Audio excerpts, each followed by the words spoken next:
Yeah, that just fell on my head.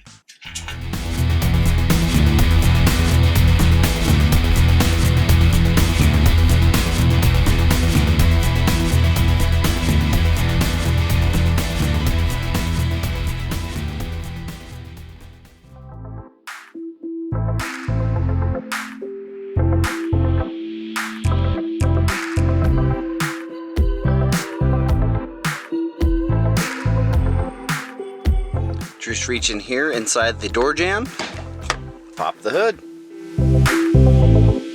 Now under the hood, we have a couple things. We have our dipstick, and then we have a nut style head to the oil filter that I don't have a proprietary tool to remove that. So what we're going to do is just use a crescent wrench in order to get that off. First thing we need to do is remove this cover, and it basically just clips on and pops right off. Alright, next thing we want to do is get the car up off the ground so we can get access to the oil pan to drain the oil. We're going to have to jack the car up. You definitely want to make sure that you put blocks behind the back wheels just in case the car rolls backwards. So we're going to do a double redundancy. We're going to put the emergency brake on that engages the back wheel brakes, and we're going to put blocks on the back wheel so it can't roll backwards either, since we're on a little bit of decline in the driveway. Begin jacking up the car. Most likely your car will need to be jacked up at the pinch weld just under the rocker panel. When you place your jacks in, you want to put it underneath a solid point of the frame that can support the weight. In this particular case, I am choosing to use the suspension mounting point right here. So underneath the car, it's a little hard to get a good angle, so I'm going to do my best to show you what I'm talking about. Underneath here, the previous owner of this car, when I bought it used, put an ECS Tuning skid plate under here.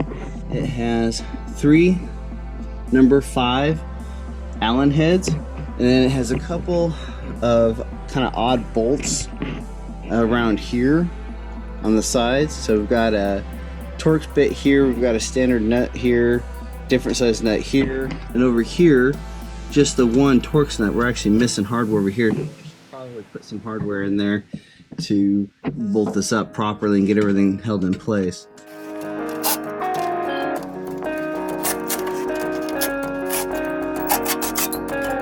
This one here is a T25.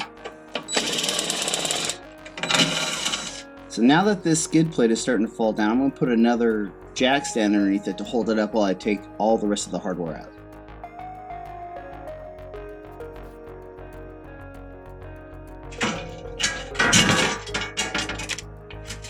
Yeah, that just fell on my head. Totally okay though, right? Totally okay. Now in order to get proper oil flow, we want to make sure there's enough air to get into the system to let the oil flow down. So we're going to pop the dipstick and the oil cap. This is our oil cap at the base of our pan. Now this particular one does not seem to have like a traditional head on it that I could remove with a traditional wrench. That looks proprietary to some degree, and I don't have that tool. So I'm going to see if we can loosen it up with a flathead screwdriver. Definitely don't want to tear it up because that could really be a problem.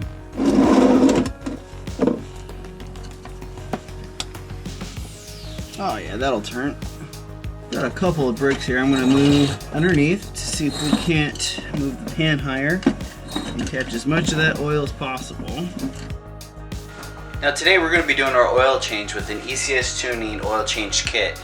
Everything that we need comes in the kit. So you got the oil, the filter, and the plug to replace in the oil pan. Let's take a look at what we got in the kit.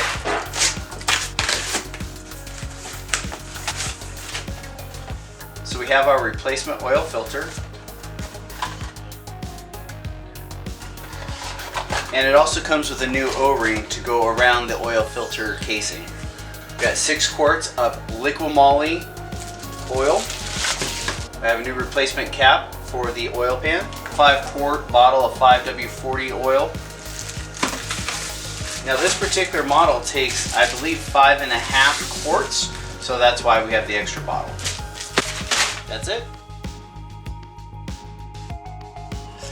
Now, because of the way this filter pulls up, you want to let it drain and drip, so that way you do not make a mess with inside your engine bay. I recommend having some paper towels or something, shop rags, in order to catch any of the oil that may be dripping out of the filter housing while you lift it up. Okay, there's our filter. It's definitely used. See the difference? I don't believe these are directional, so you can put them back in whichever way you need. Here's our replacement O-ring. The O-ring sits right here. Just going to take our shop pick. I'm going to take our new one and just put it right back on.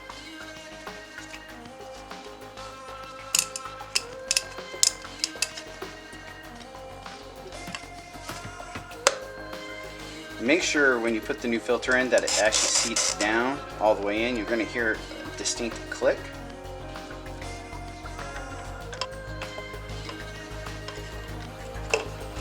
Just slide it back in, making sure not to cross thread your filter as you put it back on. It should spin freely.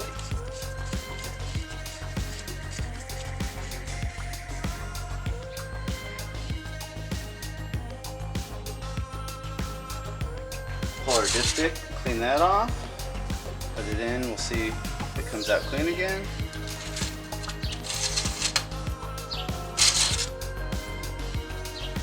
Clean and dry. Nice.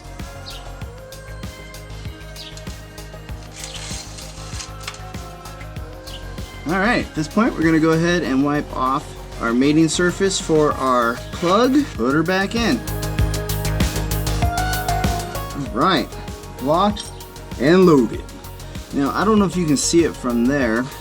There's a notch in the plug that actually locks into place, so that way you don't over tighten. Pretty neat little feature. Those Germans, sometimes they know what they're doing.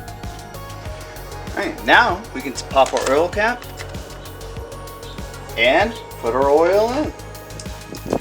Alright, now one thing you want to be careful of is there's actually a part of the timing cover, or I believe that's what this is, that actually has a plastic piece that doesn't allow you to sit your funnel all the way in there.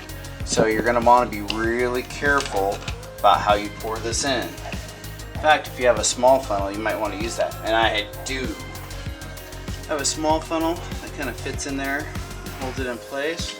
And then I'm actually going to double up so we have a bigger space to pour.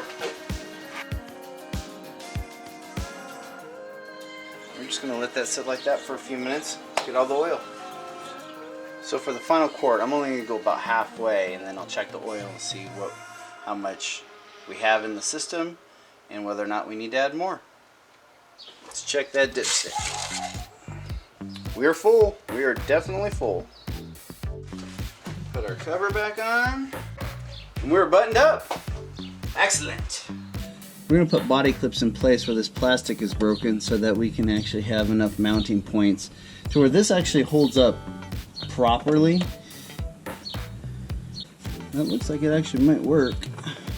So we look alright. Let's go ahead and get our ECS Tuning skid plate under here and set her in place, and let's get her mounted. We do not want to tighten these up too much because we want to be able to slide them around in order to get our hardware in place. Basically, we just want to line up our panels, our holes, with our skid plate, and then just drive in our screws.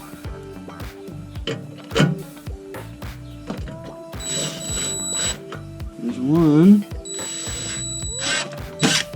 2, and 3.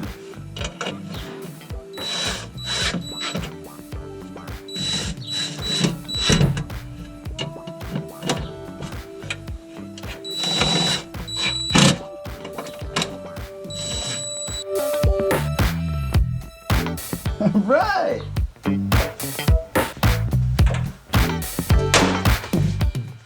Well, there you have it. That's an oil change on the MK7 GTI. Hey, thanks for sticking with me through this. I really appreciate you guys taking the time to watch this video. If you liked what you saw here today, give me a thumbs up, and if you haven't subscribed yet, please consider doing so. Alright, you guys take care. We'll see you next time here at No Gears, No Glory. Bye-bye.